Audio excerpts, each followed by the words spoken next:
नमस्कार। Stock market course for beginners के 11वें part में आपका स्वागत है। तो गूगल पर रिवर्स सीएजीआर कैलकुलेटर सर्च करने के बाद आपको रिवर्स सीएजीआर कैलकुलेटर की कुछ वेबसाइट्स मिल जाएगी।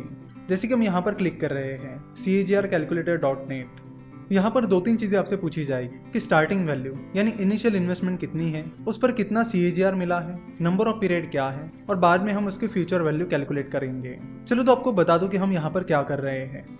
सेंसेक्स ने पिछले 10 सालों में सीएजीआर यानी कंपाउंडेड सालाना 16% रिटर्न दिया है। यानी पिछले 10 सालों में सेंसेक्स ने कंपाउंडेड सालाना 16% रिटर्न दिया है, जो कि एक बहुत अच्छा रिटर्न है। चलो तुम यहाँ पर मान लेते हैं कि आप 1 लाख रुपए सेंसेक्स में इन्वेस्ट कर रहे हो, और हम ये अज्यूम करते हैं कि आने वाले सालों में अगर सेंसेक्स सीएजीआर 15% रिटर्न आपको देता है, यानी कंपाउंडेड सालाना 15% रिटर्न आपको देता है, तो आपके 1 लाख रुपए की वैल्यू कंपाउंडिंग के बाद क्या होगी। तो जैसे कि हमने मान लिया है कि आप शुरुआत में 1 लाख रुपए इन्वेस्ट कर रहे हो, तो स्टार्टिंग वैल्यू यानी इनिशियल इन्वेस्टमेंट वैल्यू यहाँ पर हमें 1 लाख रुपए रखनी होगी। तो स्टार्टिंग वैल्यू के कॉलम में आपको लिखना है 1 लाख। हमने अज्यूम किया है कि आपको आने वाले सालों में कंपाउंडेड सालाना 15% रिटर्न मिलेगा, इसलिए सीएजीआर के कॉलम में आपको लिखना है 15। नेक्स्ट पॉइंट आता है नंबर ऑफ पीरियड्स। तो चलो देखते हैं कि 15% कंपाउंडेड सालाना रिटर्न से 1 लाख रुपए की वैल्यू 1 साल बाद क्या रहेगी। तो नंबर ऑफ पीरियड्स में रखिए 1, क्योंकि हमें 1 साल बाद की वैल्यू पता करनी है। तो 1 साल बाद 15% सीएजीआर से 1 लाख रुपए की वैल्यू 1,15,000 हो जाएगी। यानी 1 साल बाद 1 लाख रुपए की इन्वेस्टमेंट पर आपको 15,000 रुपए रिटर्न मिलेगा। चलो तो अब देखते हैं कि 2 साल बाद उस 1 लाख रुपए की वैल्यू क्या रहेगी। तो स्टार्टिंग वैल्यू में आपको फिर से पुट करना है 1 लाख रुपीज़, सीएजीआर में लिखना है 15% और नंबर ऑफ पीरियड्स में लिखना है 2, क्योंकि हम यहाँ पर चेक कर रहे हैं कि 2 साल बाद 15% सीएजीआर से 1 लाख रुपए की वैल्यू क्या रहेगी। तो 2 साल बाद उस 1 लाख रुपए की वैल्यू 1,32,250 रुपीज़ हो जाएगी। जैसे कि हमने देखा था कि 1 साल बाद उस 1 लाख रुपए की वैल्यू 1,15,000 रुपीज़ हो गई थी। तो दूसरे साल बाद आपको उस 1 लाख रुपए पर भी 15% रिटर्न मिला, और पहले साल का जो रिटर्न मिला था जो कि 15,000 था, उस पर भी आपको 15% रिटर्न मिला। यानी पहले साल बाद आपको जो रिटर्न मिला उस पर भी आपको 15% रिटर्न मिला है, यानी आपको रिटर्न पर रिटर्न मिला है। तो कंपाउंडिंग की वजह से आपको 2,250 रुपीज़ एक्स्ट्रा रिटर्न मिला है। तो 2 साल बाद आपको टोटल 32,250 रुपीज़ रिटर्न मिला है।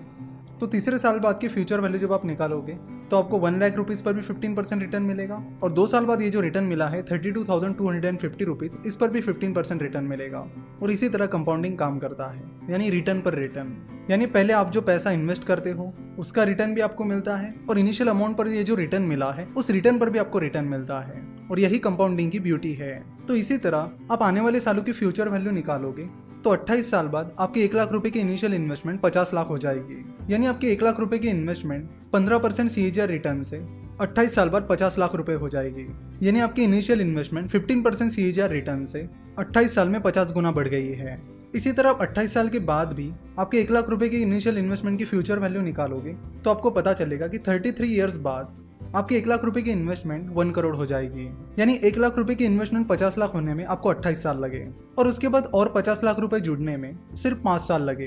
यानी 1 लाख रुपए के 50 लाख रुपए होने में 28 साल लगे, और 1 लाख रुपए के 1 करोड़ रुपए बनने में 33 साल लगे।